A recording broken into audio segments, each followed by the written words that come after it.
Broke up, I went through this fuck rampage where I fucked everybody.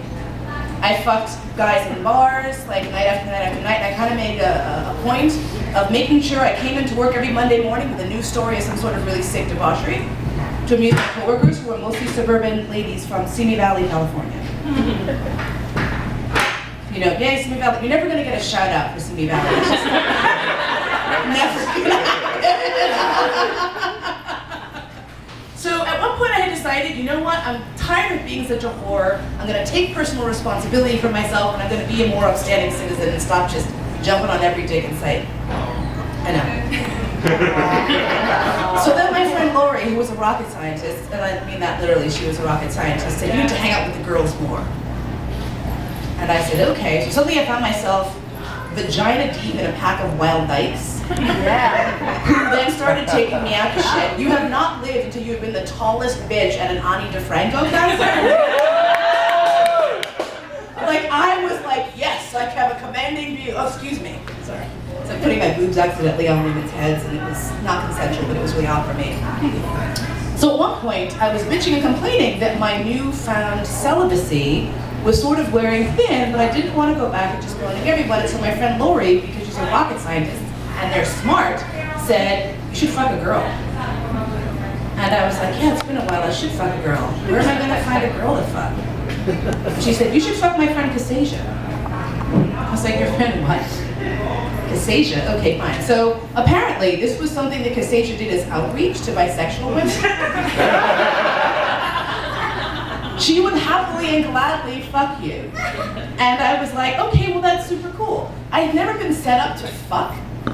And so this was very new to me and I wasn't sure what the protocol was. I was used to meeting guys in bars and fucking them. And my first boyfriend and I had a third, so I had a boyfriend and a girlfriend when I was in high school. So I was accustomed to it, but I didn't know how you approach it when I've been like, hi, nice to meet you, let's fuck.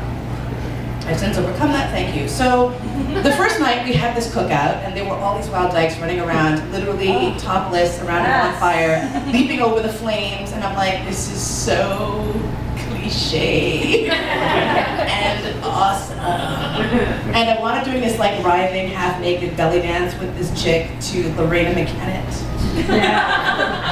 And that was kind of awesome. And then my new friend Cassasia, who had like waist-length red hair, and was a witch, and had cuttings, and was into BDSM, and I'd heard about that. So I was like, okay, well this is kind of cool. So she said, so, would you like to stay over tonight? And I was like, okay. So she gave me the guest room, and her primary partner and her primary partner's girlfriend were over, right? So it came time for bed, and I wasn't sure like if the happening was gonna happen right then and there, so I didn't know what happened. So Cassasia comes into the room and says, is there anything I can bring you? Do you need a toothpaste or a toothbrush or a vibrator or a dildo?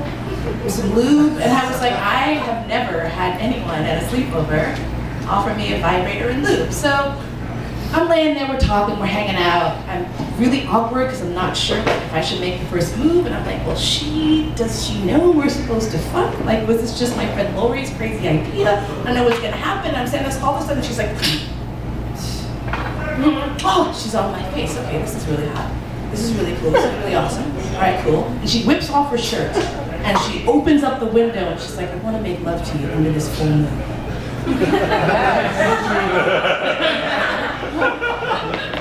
And I'm like, okay.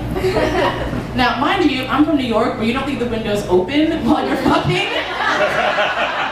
So for me, this is seriously edgy. I'm like, we're gonna fuck like right under an open window. This is amazing. So she starts playing with my boobs and she's talking to me. She starts singing this little like witch song of love and moonlight and shit. And I'm like, okay, this is cool, it's cool. It's all good. So then she gets down, she's playing with my pussy, she's got like 2 fingers in there, and she leans up to me and she goes, do I have your permission to fist you? And I'm like, you can try. I don't know how that's gonna go. Now mind you, I was kind of naive about fisting at 22. I had seen like gay porn of fisting, and it was sort of like a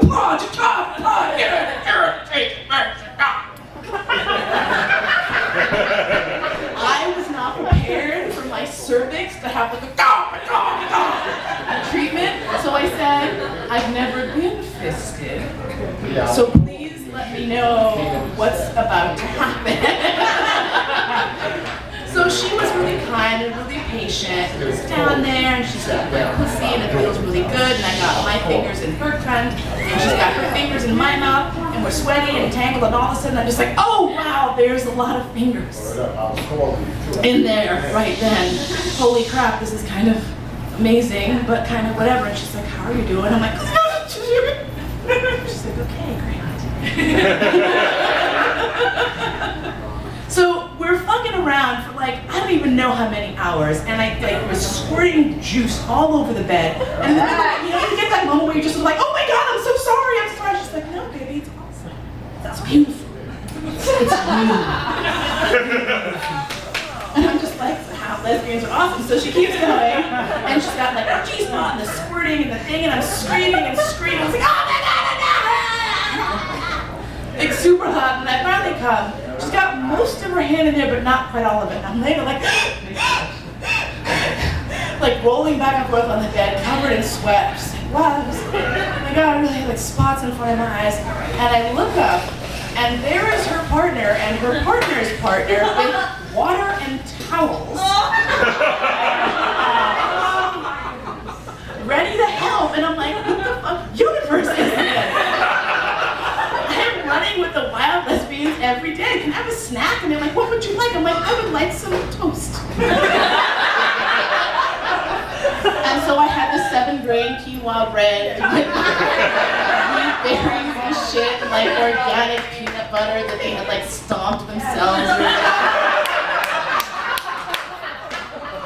And like the shit was super awesome. And then afterwards she went to go for a walk in the moonlight, and I was like super edgy for me to go outside with no shoes on. And she's like, but you're from New York, you're used to whatever. I'm like, I'm used to cement.